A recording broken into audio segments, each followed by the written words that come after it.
Yesterday we were on the airport. Airport 1989, December.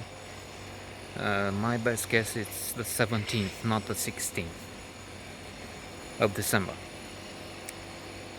A group of children is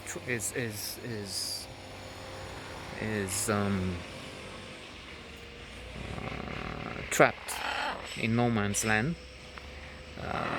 They couldn't enter the border in this country at the Bucharest airport. I went to make contact with them as the representative of the tourist office from here, the one who was supposed to take them to the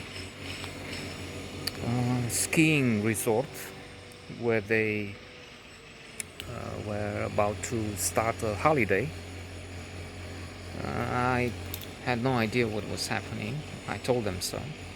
But then, where I left off yesterday, one or two people from the British Embassy came and talked to them, told them about Timișoara, told them that the situation is very tense, and some other details, like this is a country with a dictator, if they didn't know that, but they did. And some things happened near the border, and that's why they closed, and they say foreign agents are causing trouble, but then it's unrest. Their assessment was they don't advise the group to come in, and that was splendid, very good advice. They could have said, well, if they were our representatives, most of them were hopeless, sent on connections, sent because they work with the secret police. On the side, I have where my mother used to live. I have one of those motherfuckers.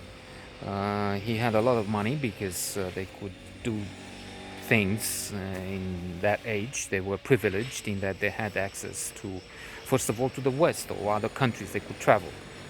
Nobody else did, with a few exceptions. Nomenclatura, aparachiks. The more equal animals from the animal farm. But he disguised all this. He had a modest car long after the revolution. But once you get inside, I in the first place we had some amiable relations, so I was up there for something, one thing or another, once or twice. 2 doors, and it was like what's that, with the Aladdin, with the golden, the cave with gold, or anyway, opulence, a lot of. But then relations got sour because he didn't want me to work on the apartment under him. He could do everything, of course. So he had people when working on top of the roof on the balcony where I spent money, and he could destroy it. And the worst thing he did, once I left, mother was apparently on her own. He went and basically suggested that she gives the apartment, which had 3+1 rooms or something, large, very well located, for a studio somewhere, because he had some plans. In this process, in this offer meant, in fact, let me get some money from you, because maybe it will. It's worrying you to have $100,000 or $150,000 more in your bank account. Well, let me have it, something like that. With that exchange, she would lose $150,000 in the difference.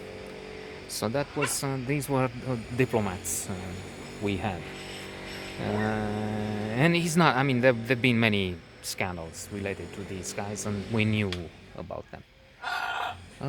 The British were wonderful, as I said, because they were spot on. If the children were to come in, they would be going to near a war zone, because in Russia people were killed. Well, iar vrei să te aud? Vrei să te aud ce ai? We need to have. It's an intermission here, like in the old movies. I've seen Dr. Zhivago again recently, and he has an intermission somewhere in the middle. Yeah, so that was the thing. Um, we stayed there, and in the morning. In the morning, some people came from the tourist office. I don't know if the general manager, of the director, as it happens, I would meet the man who led the tourist office in that period, on to the revolution, when he told me he had to carry a bag of cash of dollars from one shop to another because people were afraid and he didn't have other means. They were shooting. There was supposedly a civil war. I mean, not. It wasn't the way the authorities, the television kept saying, but still, it was dangerous. They were shooting. We'll get to that very soon. I mean, we're near the big thing now. So maybe he came anyway. Some high representatives, managers of various departments, the department for the English language clients, or pe relația Anglia, as we would say in this language, pe relația whatever, West, trying to convince the children to come in the following morning. Why? Because if the borders were closed for everybody, this group was somehow the exception. It was considered that they're children and they don't present a danger. You can't really be an agent of the CIA, MI6 at the age of 14, 12, whatever they were. They were still school children. So that was one thing. Plus, the Ministry of Tourism surely pressed whoever was taking decision to allow these, because otherwise tourism would be dead. And then also it was the question that they were mentioned on Free Europe on Radio Free Europe and Voice of America and surely other press agencies, that it was mentioned that things are happening in Romania, and a group of children is taken hostage by the authorities at the airport in the capital city. They can't go back home and they can't get in the country, which is what happened for some hours. They arrived in the evening, and the following morning they were still there. So the teachers took the decision to go back to England, and that was very good for them. It's a safe thing to do. Meanwhile, I had to go to the tourist office for the papers.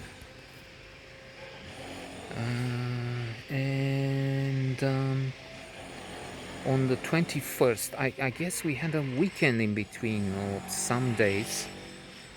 But anyway, on the 21st, I happened to be in the building of the tourist office on a 10, somewhere at the second floor, where I forgot the name of the woman, but there were two very nice people. A woman who controlled the papers when groups from England were concerned. So this is when I had Juana Brasho with British, or when I had Claire, I mentioned her recently, and a tour in Romania, but also from the British Saga, Sex and Games for the Aged, a tour operator that targeted the over 60s, hence the joke on the name of the company, Saga, Sex and Games for the Aged. Okay. And I was trying to verify if I didn't mistake the joke from one to the other company. They had that also for airlines. Sabina, such a body experience, never again. Tarom, try another Romanian old machine, and so on. Alitalia, always late in landing, always late in takeoff or something. So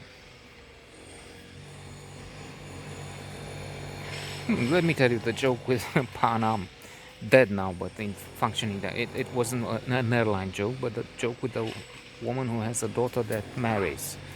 No, three daughters that marry. So she's calling after the marriage to see how the sons-in-law are doing when they prove to be nice people.